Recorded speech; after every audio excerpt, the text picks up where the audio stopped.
श्री शिवाय नमस्तुभ्यम, जय महाकाल। कैसे हैं आप सभी लोग। देखिए, आप सभी को पता है कि सावन का बहुत ही पवित्र महीना चल रहा है और 23 जुलाई 2025 के दिन पड़ रही है सावन की शिवरात्रि, जिस दिन पूज्य गुरुजी रुद्र अभिषेक करवाने वाले हैं, पार्थिव शिवलिंग का विसर्जन करवाने वाले हैं, जो कि उन्होंने अपने यूट्यूब चैनल, जो ऑफिशियल चैनल है, उसके माध्यम से हम सबको बता दिया है कि 23 जुलाई के दिन 2025 में आप सभी लोगों को शाम को 7 बजे से लेकर के 8 बजे के बीच में पार्थिव शिवलिंग का रुद्र अभिषेक करना है। और किस तरीके से करना है, कौन कौन सी पूजन सामग्री चाहिए, गुरुदेव ने उस वीडियो के माध्यम से समस्त पूजन सामग्री भी बताई है। परंतु कुछ पूजन सामग्री जो पूज्य गुरुजी जल्दी में बताना भूल गए थे, जब आप इस पूरे वीडियो को अंत तक देखेंगे तो समझ में आएगा। पिछले वाले में भी आपने काफी सारी गलतियां कर दी थी। बहुत लोगों ने बोला कि हमारे पास में ये चीज नहीं थी, एंड टाइम पर हमारे पास बेल पत्र कम पड़ गए, शमी पत्र कम पड़ गए थे,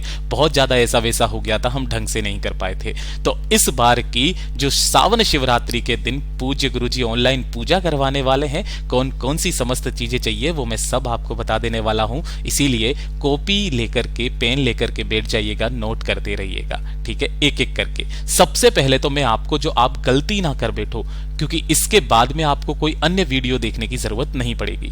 सबसे पहले मैं आपको बोलूंगा कि इस तरीके से जो ये दोने का पैकेट होता है ना, ये एक पैकेट लेकर के जरूर रखना, क्योंकि जितनी भी सामग्री है ना, उन सभी सामग्रियों को आपको पहले से ही अलग अलग जगह पर इस तरीके से रख लेना है और पार्थिव शिवलिंग पहले से ही बना करके रखना है, क्योंकि गुरुदेव 7 बजे लाइव आएंगे और 8 बजे तक वो पूजन समाप्ति कर देंगे। उस समय पर अगर आप पार्थिव शिवलिंग बनाएंगे तो आप पूजा से वंचित रह सकते हैं, ठीक है। तो आपको पहले से ही करके रख लेना है, पार्थिव शिवलिंग भी बना लेना है और साथ ही साथ आपको इस तरीके से दोनों ले लेना है और सभी सामानों को अलग अलग दोनों में पहले से ही सेट करके रख लेना है, ठीक है। मैं आपको बताऊंगा आपको कौन सी मिट्टी लेनी है, पार्थिव शिवलिंग कैसे बनाना है, तो पूरे वीडियो को अंत तक देखना। अब एक एक करके समस्त चीजों को नोट करते जाइएगा। सबसे पहले गुरुदेव ने बताया कि आपको गेहूं के दाने लेने हैं। कितने गेहूं के दाने चाहिए? वो चाहिए आपको 21। अब देखो ये किस तरीके से करना है। जैसे कि अगर एक ही घर में 2 परिवार रह रहे हैं और वो दोनों ही परिवार चाहते हैं कि भैया हम तो अलग अलग पूजन करेंगे,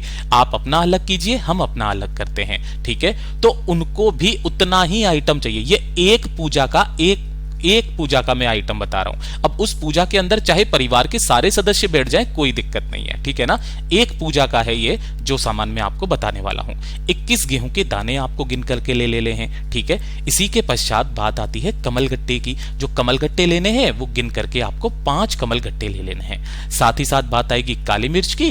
तो काली मिर्च जो आपको चाहिए वो चाहिए 21 काली मिर्च, है ना। आप चाहो तो स्क्रीनशॉट भी ले सकते हो, इसका कोई दिक्कत नहीं है। साथ ही साथ आपको लेने हैं 108 चावल के दाने, जो अक्षत होना चाहिए, पूर्ण होना चाहिए। अब यहां पर विशेष बात आती है, गुरुदेव कहेंगे कि चलिए सब लोग संकल्प लेंगे। तो संकल्प लेते समय आपको क्या करना होता है, अपने हाथों में थोड़े से फूल और थोड़े से अक्षत लेकर के संकल्प लेना होता है ना। तो जो 108 चावल के दाने हैं ना, ये तो आपको लेने ही लेने हैं पूजन के लिए। इसके अलावा अलग से आपको थोड़े से आधा कटोरी के बराबर ये वाले चावल के दाने ले लेने हैं, ठीक है। साथ ही साथ आपको चाहिए होगा मात्र 1 धतूरा, इससे ज्यादा नहीं चाहिए, केवल 1 धतूरा आपको चाहिए, ठीक है। अगले सामानों पर चलते हैं तो वो आ जाती है हरा मूंग। हरा मूंग आपको कितना चाहिए, तो गिन करके ये भी लेना है आपको, 21 हरा मूंग आपको लेना है। उसके बाद में आ जाता है शमी के पत्ते। तो गुरुदेव ने तो क्या कहा कि आपको 7 शमी के पत्ते चाहिए, लेकिन मैं कहता हूं आप 21 शमी के पत्ते रखना, क्योंकि आपको पूजा में काम आने वाला है। 7 7 7 3 जगह पर आपको 3 बार समर्पित करना होगा। देखिएगा, मैं हर साल की जो सावन शिवरात्रि का पूजन कराते हैं, मैं हर साल करता हूं, इसलिए मुझे सारा सब कुछ पता है, तो मैं बता दे रहा हूं। उसके पश्चात आपको लेने होंगे इस तरीके से बेलपत्र। तो बेलपत्र भी आपको कितने चाहिए, देखिए बेलपत्र भी गुरुदेव ने कहा 7 चाहिए, है ना। लेकिन जब आपके कोई उपाय करना होगा ना उसी समय पर, तो आपको अलग से भी बेलपत्र चाहिए, तो अलग से कम भी कम 14-15 बेलपत्र आपको अलग से रख लेना है। विशेष रूप से ध्यान दीजिएगा, ठीक है। उसके पश्चात आपको चाहिए होगी दुर्वा। तो दुर्वा तो आपको थोड़ी सी ले लेनी है, इसकी संख्या कुछ नहीं है, थोड़ी थोड़ी सी आपको चढ़ानी होती है, इसकी कोई संख्या फिक्स नहीं बताई है ना। थोड़ी सी आपको दुर्वा ले लेनी है, ठीक। उसी के पश्चात आपको ये अबीर और गुलाल है ना, ये भी आपको चौक पूरने के लिए थोड़ी सी चाहिए, किसी भी एक रंग की आप ले सकते हो, अलग अलग रंगों की लेने की जरूरत नहीं है। उसके बाद में बात आती है फूलों की। तो फूलों का क्रम ध्यान से सुनिएगा। गुरुदेव ने कहा 7 तो आपको चाहिए होंगे सफेद फूल, ठीक है, और सॉरी लाल फूल, है ना, 7 लाल फूल और 7 आप कोई से भी फूल ले लेना, कोई से भी, लेकिन एक फूल गलती से भी मत लेना, यह है केतकी का फूल।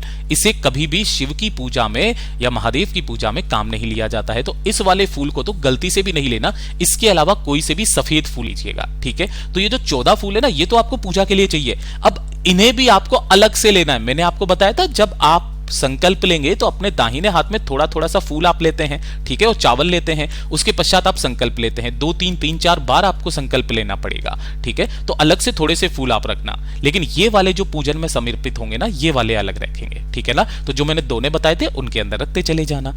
उसके बाद में बात आ जाती है, जो अभिषेक करोगे ना तो वो करोगे पंचामृत से। अब पंचामृत आपको कैसे बनाना है, जो सिंपल काम पूज्य गुरुजी ने कहा महादेव को जो समर्पित होता है, सबसे पहले तो गाय के दूध का बना हुआ दही, है ना, गाय के दूध का ही होना चाहिए।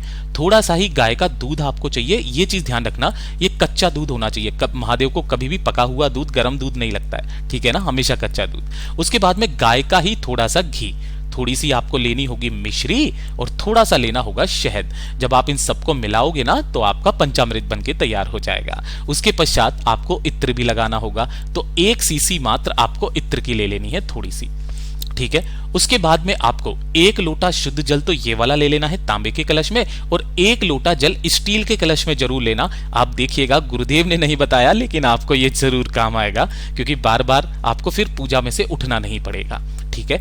उसके बाद में बात करते हैं सुपारी की, ठीक है। तो जो सुपारी पहले की बार गुरुदेव महाशिवरात्रि के दिन बताते हैं तब 2 सुपारी बताते हैं, लेकिन जब सावन की शिवरात्रि होती है ना तो उस समय पर 3 सुपारी लगती है। इस चीज का विशेष करके ध्यान रखना, गोरा गणेश जी के लिए और जब आप पार्थिव बनाएंगे ना उसके लिए, ठीक।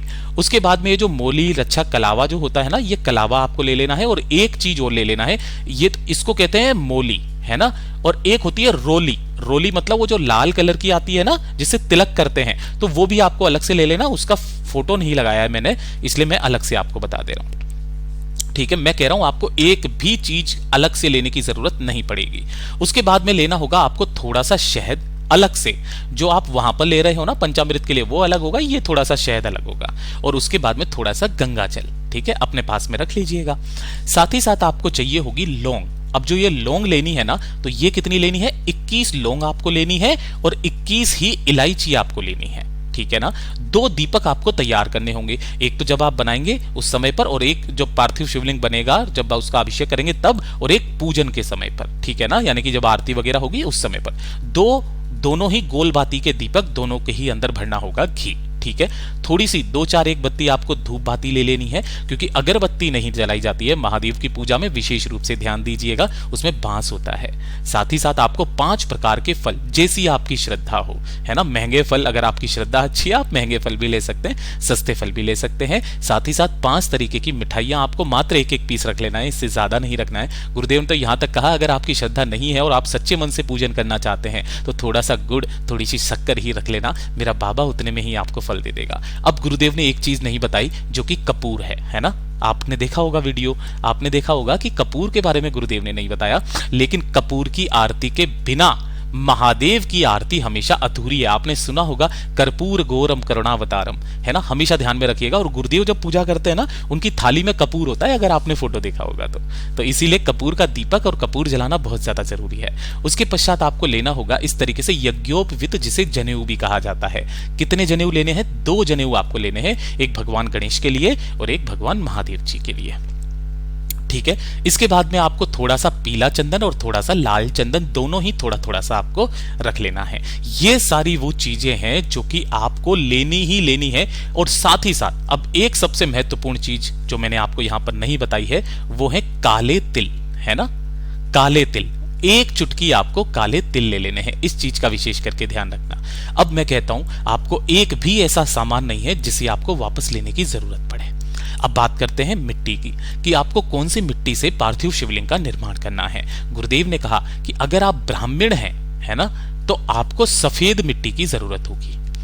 अगर आप क्षत्रिय हैं तो आपको लाल मिट्टी की जरूरत होगी। अगर आप वैश्य हैं तो आपको पीली मिट्टी की जरूरत होगी। और अगर आप शूद्र हैं तो आपको काली मिट्टी की जरूरत होगी।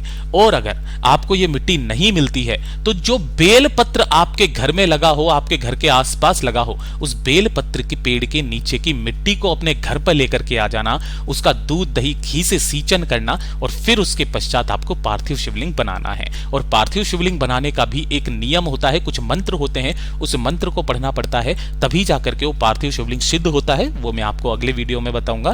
तो वीडियो को लाइक जरूर करना। जैसा गुरुदेव ने बताया वैसा आसान भाषा में आपको समझाने का पूरा प्रयास किया है। और वीडियो अच्छा लगा हो लाइक करके सब्सक्राइब जरूर कीजिएगा, ज्यादा से ज्यादा लोगों को शेयर कीजिएगा, ताकि मैं आपको ये सारी जानकारी टाइम टू टाइम देता रहूं। मैं आपसे मिलता हूं अगले वीडियो में, तब तक के लिए ओम नमः शिवाय, जय महाकाल।